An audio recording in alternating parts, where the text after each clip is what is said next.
सुप्रभात प्यारे बच्चों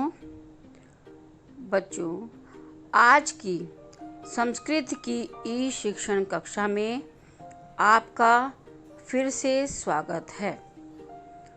बच्चों, आज हम अपनी पाठ्य पुस्तक संकल्पम भाग 3 के व्याकरण भाग से नवमः पाठः उपसर्गः प्रत्ययः च का अध्ययन करेंगे।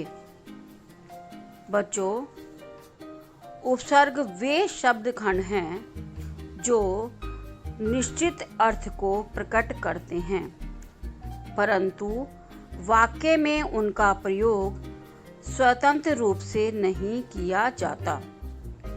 उपसर्ग धातु के समीप आकर धातु को नवीन अर्थ देते हैं और प्रत्यय वे शब्द खंड होते हैं जो धातु अथवा शब्द के अंत में जोड़े जाते हैं और भिन्न अर्थ प्रकट करते हुए वाक्य रचना में सहायक होते हैं।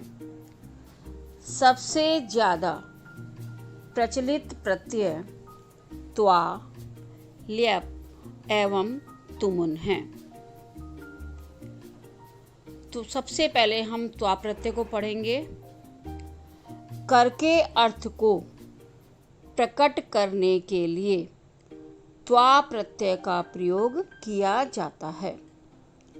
त्वा प्रत्यय में क का लोप होकर त्वा ही शेष रहता है। जुड़ने के बाद यह अव्यय बन जाता है, अर्थात त्वा प्रत्यय जैसे कि आपको दिखाई दे रहा है आधा क आधा त और वा, ये त्वा प्रत्यय है। इसमें क जो है वो साइलेंट रहता है। जब यह किसी धातु में जुड़ता है तो आधे क का लोप हो जाता है और आधा त वा ही शेष रहता है। जैसे हस धातु में, हस धातु का अर्थ होता है हंसना। हस धातु में त्वा प्रत्यय जोड़ने पर बनता है हसित्वा, जिसका अर्थ होता है हंसकर। इसी क्रम में आगे बढ़ते हुए भू जमा त्वा भूत्वा, जिसका अर्थ है होकर। दा जमा त्वा दत्वा, जिसका अर्थ है देकर। नी जमा त्वा नीत्वा, जिसका अर्थ है ले जाकर। क्री जमा त्वा कृत्वा, जिसका अर्थ है करके। गम जमा त्वा गत्वा, जिसका अर्थ है जाकर। लिख जमा त्वा लिखित्वा, जिसका अर्थ है लिखकर। स्ना जमा त्वा स्नात्वा, जिसका अर्थ है नहाकर। गृह जमा त्वा गृहीत्वा, जिसका अर्थ है ग्रहण करके।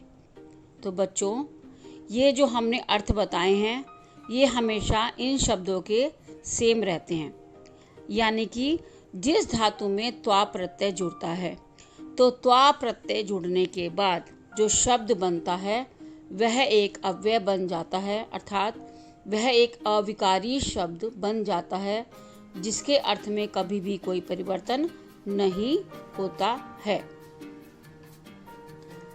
इसके बाद प्रत्यय आता है तुमुन प्रत्यय। के लिए अर्थ में तुमुन प्रत्यय का प्रयोग किया जाता है। तुमुन के उन का लोप हो जाता है और सिर्फ तुम जुड़ता है। तुमुन प्रत्यय भी धातुओं में जब जुड़ जाता है तो जो शब्द बनता है वह भी एक अव्यय बन जाता है, अर्थात अविकारी शब्द बन जाता है कि जिसके अर्थ में कभी भी कोई परिवर्तन नहीं होता। उन शब्दों का अर्थ हमेशा एक समान रहता है। जैसे हस धातु जिसका अर्थ हंसना है, उसमें अगर हम तुमुन प्रत्यय जोड़ते हैं तो हमारा शब्द बनता है हसितुम, जिसका अर्थ होता है हंसने के लिए। इसी क्रम में आगे बढ़ते हुए पत, जिसका अर्थ है गिरना, इसमें तुमुन प्रत्यय जोड़ने पर बनता है पतितुम, गिरने के लिए। दा धातु में तुमुन प्रत्यय जोड़ने पर दातुम, देने के लिए। स्था जमा तुमुन, स्थातुम, ठहरने के लिए। क्री जमा तुमुन, करतुम, करने के लिए। पा जमा तुमुन, पातुम, पीने के लिए। नी जमा तुमुन, नेतुम, ले जाने के लिए। लिख जमा तुमुन, लेखितुम, लिखने के लिए। तो आपने देखा कि इनमें के लिए अर्थ में हमने तुमुन प्रत्यय का प्रयोग किया है। तुमुन प्रत्यय लगाने के बाद हमारा जो शब्द बना है वो भी एक अव्यय बन गया है और इनका अर्थ हमेशा एक सा रहेगा। जैसे अगर हसीतुम वर्ड यूज करते हैं तो हसीतुम का अर्थ हमेशा हंसने के लिए ही अर्थ में प्रयोग किया जाता है। अगला प्रत्यय है ल्यप प्रत्यय। त्वा प्रत्यय के समान ही ल्यप प्रत्ययों का प्रयोग किया जाता है, अर्थात कर के अर्थ के लिए ही ल्यप प्रत्यय का प्रयोग किया जाता है। लेकिन त्वा प्रत्यय को ही हम ल्यप प्रत्यय में परिवर्तित कर देते हैं। कब करते हैं कि यदि धातु से पूर्व या धातु से पहले कोई उपसर्ग लगा हो तो त्वा प्रत्यय को ही ल्यप प्रत्यय हो जाता है। ल्यप प्रत्यय में ल और पा का लोप हो जाता है, केवल यह ही धातु के साथ जुड़ता है, यानी कि केवल यह वर्ण ही धातु के साथ जुड़ता है।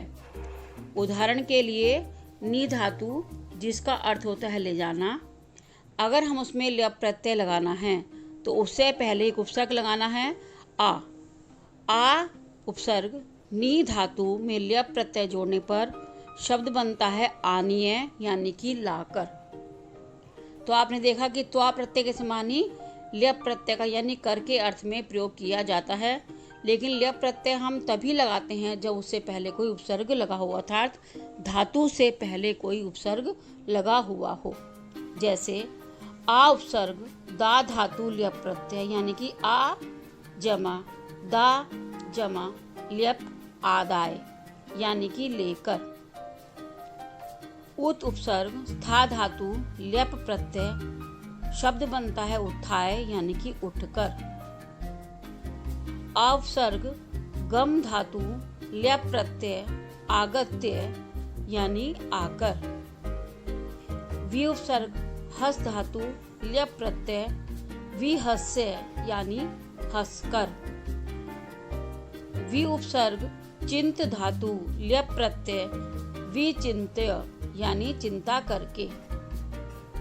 प्रउपसर्ग नम धातु ल्यप प्रत्यय प्रणम्य, यानी प्रणाम करके या नमस्कार करके। प्रउपसर्ग आप धातु ल्यप प्रत्यय प्राप्य, यानी कि प्राप्त करके। तो आपने देखा कि उपसर्ग युक्त धातुओं में हम त्वा प्रत्यय ना लगाकर ल्यप प्रत्यय का प्रयोग करते हैं और जिन धातुओं में उपसर्ग नहीं लगा होता उसमें हम ल्यप प्रत्यय नहीं लगाते हैं, उसमें हम ता प्रत्यय का प्रयोग करते हैं।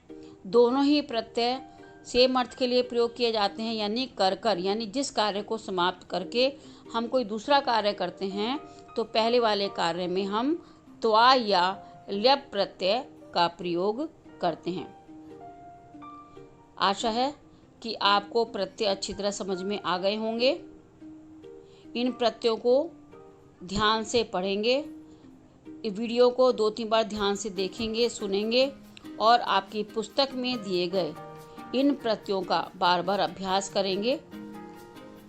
धन्यवाद। आपका दिन मंगलमय हो।